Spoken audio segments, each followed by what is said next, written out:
Within the labyrinthine aisles of a dusty antique shop, a young man named Alex was captivated by a peculiar doll. It wasn't the porcelain face or the glass eyes that drew him in, but its attire, a hand-knitted sweater-like dress, intricate and unique. He felt an inexplicable pull, a need to possess it. Without a second thought, Alex purchased the doll, unaware that he was not just buying an old toy, but inviting a century-old curse into his home. The shopkeeper watched him leave with a knowing, somber gaze, as if sealing a silent pact.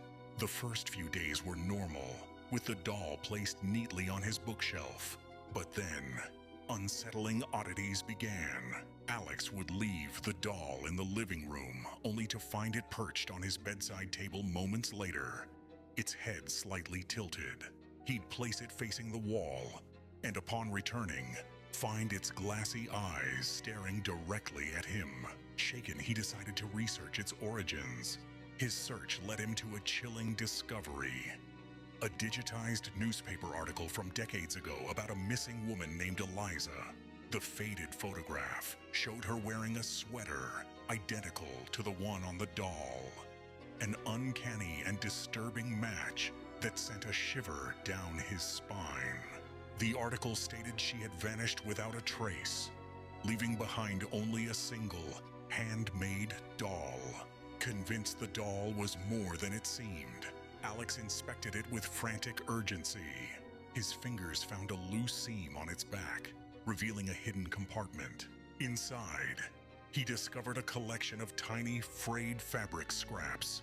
There was a piece of gingham from the 50s, a swatch of psychedelic print from the 70s, and a strip of flannel from the 90s. Each piece seemed to represent a different era, a different owner. A terrifying realization dawned on him. The doll was a collector, not of trinkets, but of people. In a panic, he tossed the doll into his fireplace and struck a match. The flames roared to life, engulfing the small figure.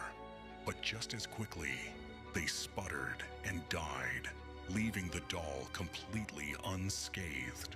The final shot of the apartment shows the doll sitting serenely back on its shelf, pristine as ever. Its sweater dress, however, has a new addition.